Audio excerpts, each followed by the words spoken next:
really a pleasure to be here in this rather sacred space.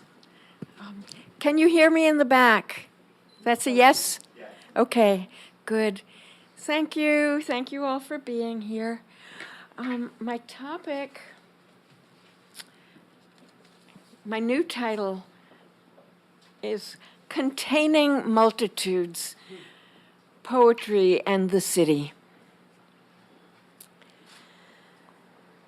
The 19th century English poet Percy Bysshe Shelley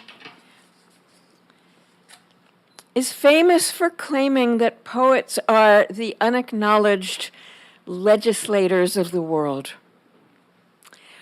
What I believe he meant is not that poets sit in a Senate hall, God forbid, but that they define our emotions, our values, our convictions regarding reality and meaning, and that from time to time they can shape history. My topic, Poetry and the City, and specifically the city as the container of multitudes. I will begin with a preamble, recalling a city poem that actually did shape history and happens to be the perfect refutation of W.H. Auden's notorious claim that poetry makes nothing happen. You've all heard this. Poetry makes nothing happen, says Auden. The words of Emma Lazarus, famously engraved on the base of the Statue of Liberty in New York Harbor, are so familiar that we tend to suppose they have always exemplified the American dream. Not quite. The statue was entitled Liberty Enlightening the World, La Liberté Éclairant le Monde, and was intended to celebrate the friendship between France and the USA, two nations that had overthrown monarchies and established republics. It had nothing to do with immigration. Lazarus, a successful American Jewish author, was invited to submit a poem to be used to raise funds for the pedestal. At first she demurred, but a friend suggested that such a poem could offer hope to the flood of despised Jewish immigrants fleeing the pogroms of Russia and Eastern Europe. Let's remember that nobody wanted these people. They were peasants, dirty, probably diseased, probably criminal. They smelled bad. They didn't speak English. Does this sound familiar? Has anything changed? But Lazarus was already involved in visiting Ward's Island, where destitute refugees were kept in miserable conditions, and she was advocating for their housing, health, and employment. And wrote, she was also a journalist, "Until we are all free, there are none of us free." So now she wrote the poem we all know, a Petrarchan sonnet. Not like the brazen giant of Greek fame, with conquering limbs astride from land to land, here at our sea-washed sunset gates shall stand a mighty woman with a torch, whose flame is the imprisoned lightning, and her name Mother of Exiles. From her beacon hand glows worldwide welcome. Her mild eyes command the air-bridged harbor that twin cities frame. I got to get rid of these clunky things. Excuse me. And the buttons. Oh, forget it. Sorry. I wasn't thinking of the noise buttons make. From her beacon hand glows worldwide welcome. Her mild eyes command the air-bridged harbor that twin cities frame. Keep, ancient lands, your storied pomp, cries she with silent lips. Give me your tired, your poor, your huddled masses yearning to breathe free, the wretched refuse of your teeming shore. Send these the homeless, tempest-tossed to me. I lift my lamp beside the golden door. Mother of exiles, worldwide welcome. The poem succeeded, surely beyond the poet's wildest dreams, in changing the meaning of the statue, the meaning of the port of New York City, and the meaning of the United States of America. It told us what we needed to acknowledge, that we are a nation of immigrants. It claims that we represent not war and conquest, but freedom and compassion. Instead of the warrior-like pride of the Colossus of Rhodes, the mighty woman whose torches imprisoned lightning, a nice phrase implying technological innovation. Maybe she was thinking of Benjamin Franklin or Thomas Edison. Naming this woman Mother of Exiles, announcing that she stands for worldwide welcome, is a stroke of radical insight into what America was and could become. The words Lazarus has this figure cry with silent lips still bring tears to my own eyes, tears of admiration and gratitude. For me, this poem's beauty cannot be separated from my family's history. My grandparents came to this country in the 1880s at just the moment that inspired the poem. They were escaping poverty and violence. Sound familiar? None of them ever became rich, but they survived. And so I'm here to tell the tale. For them, the rejection of the old world of monarchy, aristocracy, tyranny, and the dream of a new world of freedom and safety came true. I was taught this dream by my parents, taught that I should be proud of being American, not because we were the greatest, whatever that means, but because we were the melting pot. We were a democracy that gave hope to the hopeless, a land of refuge and opportunity. We were the land where prejudice and hatred might one day be eliminated. Of course, many Americans whose families came here as immigrants, that's like practically everybody except for the indigenous and the Africans who were kidnapped and brought here as slaves, reaped the benefit of that lamp lifted beside the golden door, who now prefer wall to door. But the ethos of inclusion remains physically and symbolically key to our heritage, and the city its physical locus. So what about the poetry of the city as such? Now let me turn to my announced topic.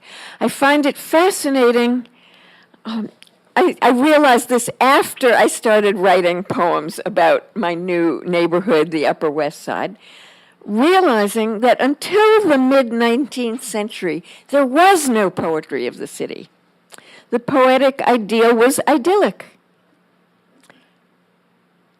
Imaginary shepherds and shepherdesses, love poetry, death poetry, war poetry, court poetry, religious poetry, nature poetry, imagery of flowers, trees, rivers, sun and moon, clouds and stars, gentle veils. What many people still think poetry is supposed to be, flowers. Poetry was elevated. Cities were base places of corruption, dirt, and danger. Working class life, commercial life, was below the notice of the refined classes who were the ones who were supposed to read poetry. And if depicted in poetry at all, depicted with horror. The tradition of poets despising the city was still in force when T.S. Eliot wrote the love song of J. Alfred Prufrock, describing London as a place of restless nights in one-night cheap hotels and sawdust restaurants with oyster shells, streets that follow like a tedious argument of insidious intent. And as a wasteland where crowds crossing London Bridge were like the dead in Dante's Inferno, so many, I did not know death had undone so many. It was still in force when Garcia Lorca visited New York and was fascinated but horrified. Crowds stagger through the boroughs as if they had just escaped a shipwreck of blood. None of the modernist poets of America had a good word to say of the city. Even as America and the rest of the world had embarked on the journey of urbanization that continues to surge forward to this day. We are becoming an urban species. Get used to it. Meanwhile, however, the 19th century had given us something astonishingly new. The visionary, expansively democratic poetry of Walt Whitman, whose artistic energies rose to meet the energy of the city. In Song of Myself, he celebrates Manhattan specifically as seaport, rich, hemmed thick all around with sail ships and steamships, numberless crowded streets, high growths of iron, slender, strong, light, splendidly uprising toward clear skies, the countless masts, the white shore steamers, the lighters, the ferry boats, the Black Sea steamers, well modeled, the downtown streets, the jobbers' houses of business, the houses of business of the ship merchants, money brokers, the river streets, immigrants arriving, 15 or 20,000 a week. The carts hauling goods, the manly race of drivers of horses, the brown-faced sailors, the summer air, the bright sun shining, and the sailing clouds aloft, and so on and so on. The city nested in bays, my city, the free city. No slaves, no owners of slaves.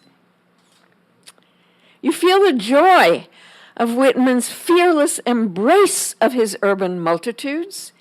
He thinks the immigrants are wonderful. And you notice not only the openness, but also the egalitarianism of his vision. In a Whitman catalog, no person or phenomenon is superior to any other. There's also a sense of the collective, composed of countless disparate individuals contributing to a spectacular, dynamic reality. Of many, one. I have elsewhere argued that whatever is specifically American about American poetry, whatever distinguishes it from English poetry, we owe to Whitman. Part of this is the long lines, those rolling, uncontained improvisational rhythms that are his unique formal invention, in which the unpredictability has a crucial moral dimension. One of the great things American culture contributes to world culture is the deep, unspoken conviction that our future is not rigidly determined by our past. In closed forms, you know what's coming. In Whitmanic verse, you don't know what's coming. We don't know what we can be in the future. We aren't, for example, imprisoned by a class system that operates like a sonnet. Whitman's form, his unpredictable music, embodies that deeply American conviction. Okay. An immense forest of American poetry sprouts from the Whitman root, including many of our 20th and 21st century poems of the city. To name a few familiar names, Carl Sandburg praising Chicago as city of the big shoulders, William Carlos Williams writing his epic poem Patterson, which sees the city as a man and a man as a city, and announces his faith no ideas but in things. Hart Crane's panoramic poem The Bridge, his metaphorically exalted answer to Eliot's vision of London as mere wasteland. Now let me turn to some less known work. Lola Ridge. How many people have read Lola Ridge?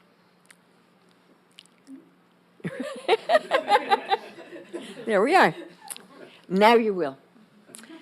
Lola Ridge, the most interesting poet you may never have heard of, was born Rose Emily Ridge in Dublin in 1873, lived in New Zealand and Australia, sailed to the USA in 1907 as a 33-year-old divorcee, telling everyone she was 23. She became active in both anarchist and high modernist literary and artistic circles, was friends with Emma Goldman and Margaret Sanger, and published 5 experimental volumes of poetry before dying young in 1941.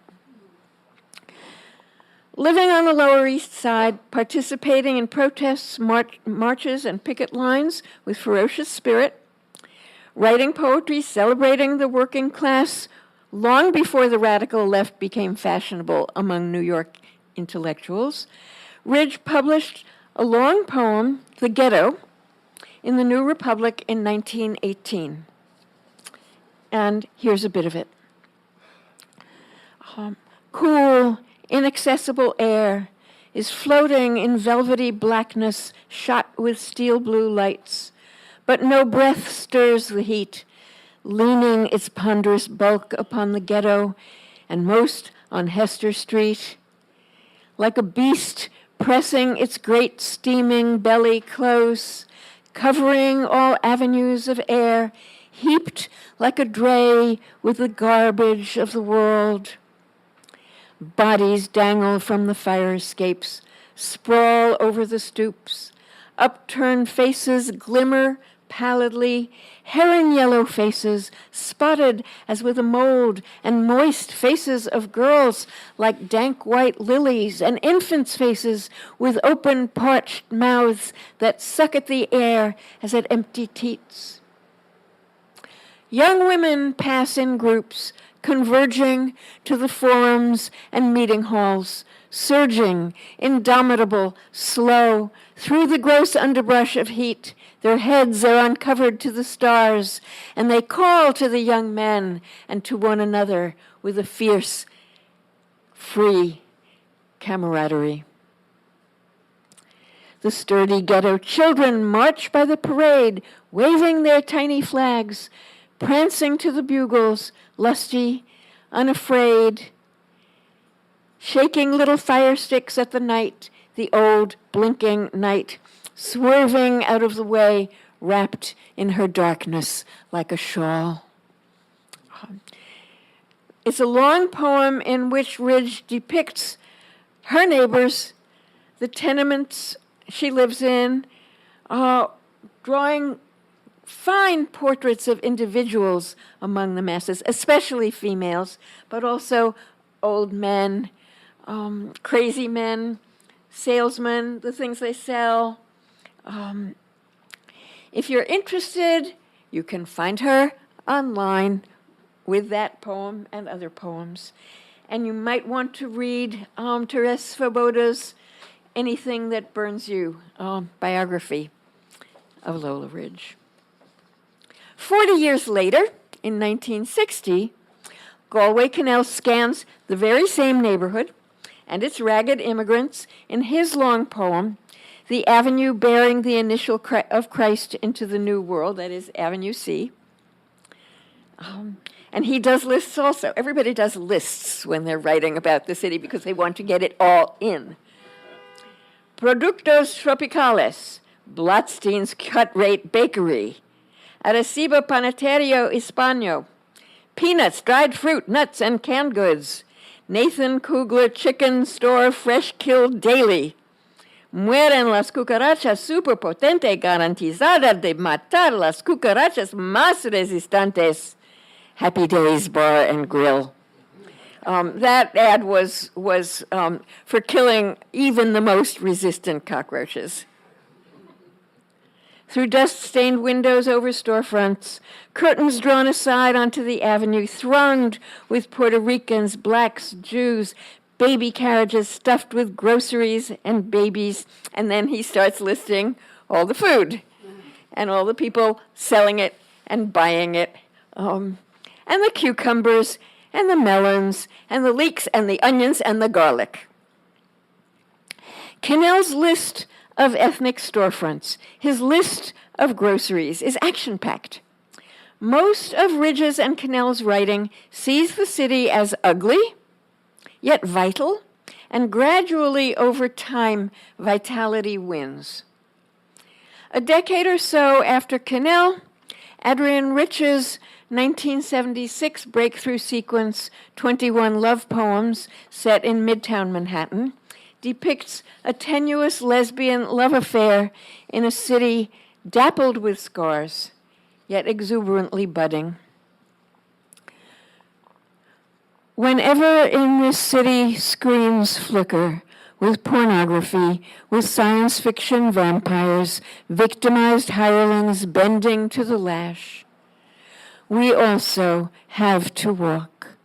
If simply as we walk through the rain-soaked garbage, the tabloid cruelties of our own neighborhoods, we need to grasp our lives inseparable from those rancid dreams, that blurt of metal, those disgraces. And the red begonia, perilously flashing from a tenement sill 6 stories high, or the long-legged young girls playing ball in the junior high school playground. No one has imagined us. We want to live like trees, sycamores blazing through the sulfuric air, dappled with scars, still exuberantly budding, our animal passion rooted in the city. The nouns form a list of uglinesses: pornography, vampires, hirelings, garbage, cruelties, rancid dreams, blurt of metal, disgraces. The old idea that cities are by nature sordid continues, yet is challenged by the red begonia, as Rich imagines exuberance blooming out of the poisoned urban setting. We need to grasp our lives inseparable from that setting.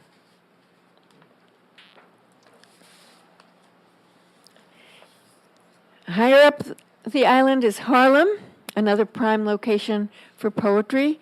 Here's Langston Hughes, sometimes singing the blues, but sometimes I just recently found this poem using the list device for another effect, biting satire. Hughes in this poem is reading ads for the Waldorf Astoria Hotel downtown, and we get more foodstuffs. Gumbo Creole, crab meat in cassolette, boiled brisket of beef, small onions in cream, watercress salad, peach melba.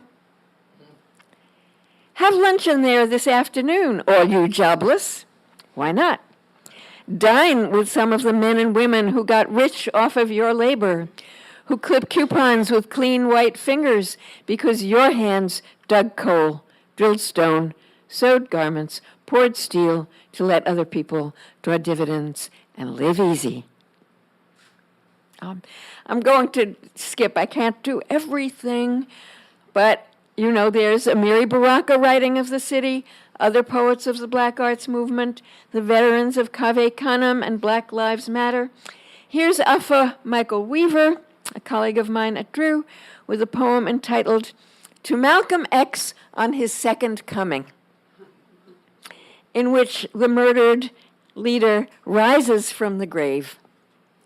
Malcolm walks in Harlem along the broken streets, gathering mystified eyes. Some woman says, "You look just like Malcolm X. You should have been in that movie that boy Spike Lee made." Malcolm rises above the city, his mind covering all of Harlem, while he issues his manifesto on self-defense. Strike me, and I will strike you back. It's, of course, another long poem. Lee Young Lee, in yet another long title poem of the city in which I love you, seeks his beloved as the lover in the Song of Songs in the Bible does, past the guarded schoolyards, the boarded-up churches, swastikaed synagogues, defended houses of worship.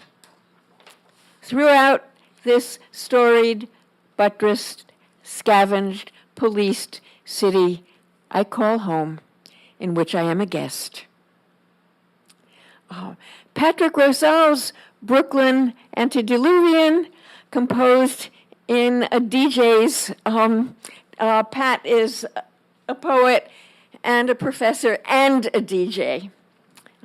Composed in a DJ's unrelenting amalgam of Filipino kundiman, jazz, hip-hop, street dice, street knives, neighborhoods, whose denizens steady rock their goblins by the first and last law of moving bodies, whose best sanctuary, duende and diablo, rite and act is the dance floor.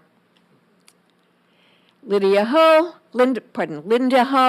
white girl living with a boyfriend in a piss-poor, stinking room in Harlem, but naming it the perfect city, luminous in the back of the radio, jazz turned down so low it ghosted improvisations that let me fly.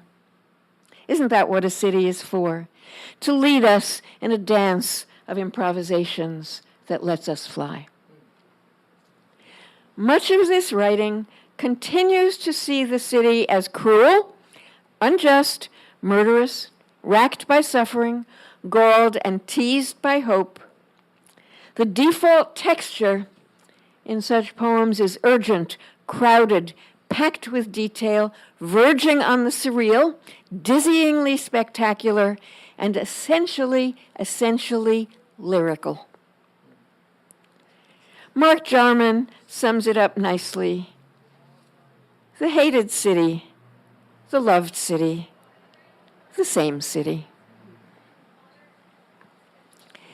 An antiphonal tone is that of the deceptively casual walker in the city, often a gay man, Mark Doty or Frank O'Hara, in his charming lunch poems, which you probably all have read.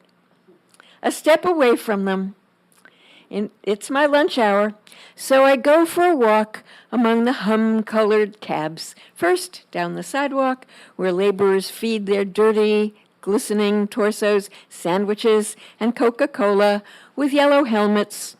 They protect them from falling bricks, I guess, and so on and so on. You know, Frank O'Hara skims along, watching everybody else and himself watching.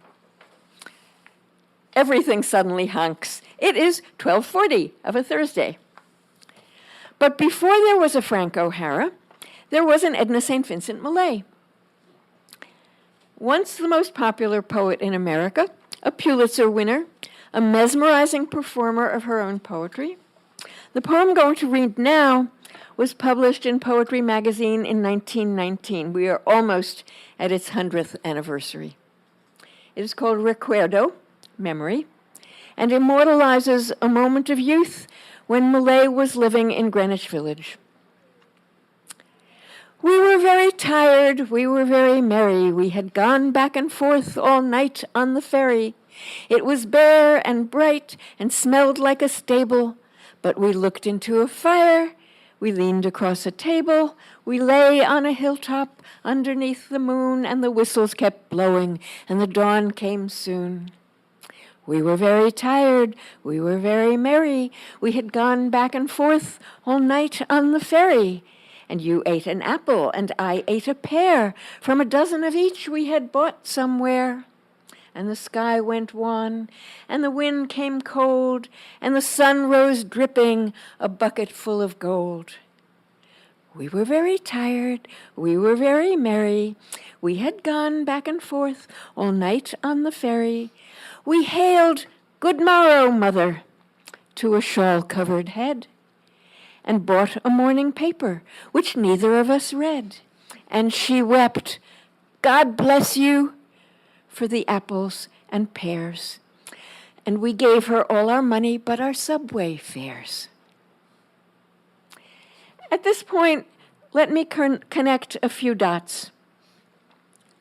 As Lazarus's poem redefined more than just one monument, redefined our nation, in fact, and as Langston Hughes defines the Great Migration and the Jazz Age, so Millet is a defining poet of what the Jazz Age was for white people, a period that ultimately encompassed 2 world wars and a modernism centered on youth, which was experimental, sexually liberated, some combination of romantic, idealistic, and cynical, and above all, free.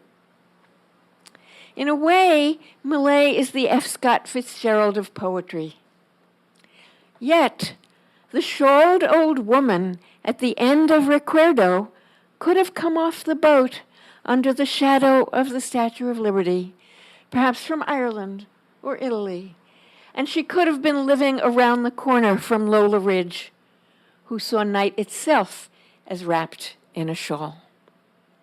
Little footnote, Millet and Ridge were arrested together protesting the execution of Sacco and Vanzetti in 1927.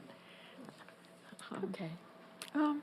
I'd like to turn a corner to a final issue, the remarkable explosion of poetry occurring in times of disaster, and how this question connects to the city after 9/11. It seems that poems, more than any other human artifact, draw directly on and penetrate directly into the limbic system that drives human emotions.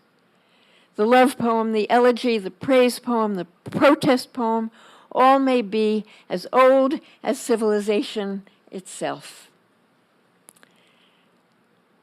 The poetry of witness that we see so much of after disaster and that we saw so many of after 9/11 is a form of solace because, at a minimum, it implicitly asserts that language defies trauma, creates community against what is trying to destroy community. In an essay entitled Beyond Grief and Grievance, The Poetry of 9/11 and Its Aftermath, the poet Philip Meters writes, "The events of 9/11 occasioned a tremendous outpouring of poetry. People in New York taped poems on windows, wheat pasted them on posts, shared them by hand. Outside the immediate radius of what became known as Ground Zero, aided by email, listservs, websites, and later blogs, thousands of people also shared poems they loved and poems they had written. By February 2002, over 25,000 poems written in response to 9/11 had been published on Poets.org alone. 3 years later, the number of poems there had more than doubled." If anybody wants to know about anthologies that emerged from 9/11, I can suggest some. Among the thousands of poems, I want to end with this one, an elegy that addresses multitudes and connects so many of the dots. It's by Martín Espada, Puerto Rican America, and it is a masterpiece. Alabanza is the title. It's a word meaning praise. For the 43 members of hotel employees and restaurant employees, Local 100, working at the windows on the World Restaurant, who lost their lives in the attack on the World Trade Center. Alabanza. Praise the cook with a shaven head and a tattoo on his shoulder that said, Oye, a blue-eyed Puerto Rican with people from Fajardo, the harbor of pirates centuries ago. Praise the lighthouse in Fajardo, candle glimmering white to worship the dark saint of the sea. Alabanza. Praise the cook's yellow pirate's cap, worn in the name of Roberto Clemente, his plane that flamed into the ocean loaded with cans for Nicaragua. For all the mouths chewing the ash of earthquakes, Alabanza. Praise the kitchen radio, dial clicked even before the dial on the oven, so that music and Spanish rose before bread. Praise the bread, Alabanza. Praise Manhattan from 107 flights up, like Atlantis glimpsed through the windows of an ancient aquarium. Praise the great windows where immigrants from the kitchen could squint and almost see their world.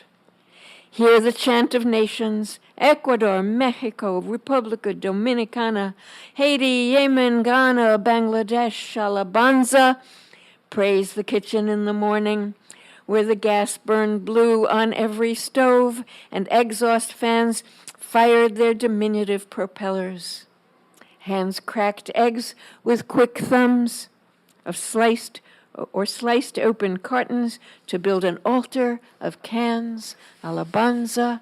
Praise the busboy's music, the chime-chime of his dishes and silverware in the tub, Alabanza.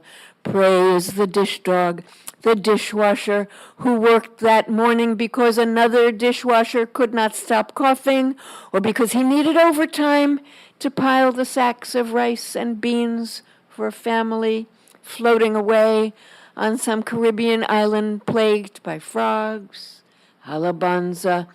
Praise the waitress who heard the radio in the kitchen and sang to herself about a man gone. Alabanza. After the thunder, wilder than thunder. After the shudder deep in the glass of the great windows. After the radio stopped singing like a tree full of terrified frogs. After night burst the dam of day and flooded the kitchen. After, for a time, the stoves glowed in darkness like the lighthouse in Fajardo, like a cook's soul. Soul, I say, even if the dead cannot tell us about the bristles of God's beard because God has no face. Soul, I say, to name the smoke beings flung in constellations across the night sky of this city and cities to come. Alabanza, I say, even if God has no face. Alabanza. When the war began, from Manhattan and Kabul, two constellations of smoke rose and drifted to each other, mingling in icy air. And one said, with an Afghan tongue, "Teach me to dance. We have no music here." And the other said, with a Spanish tongue, "I will teach you. Music is all we have."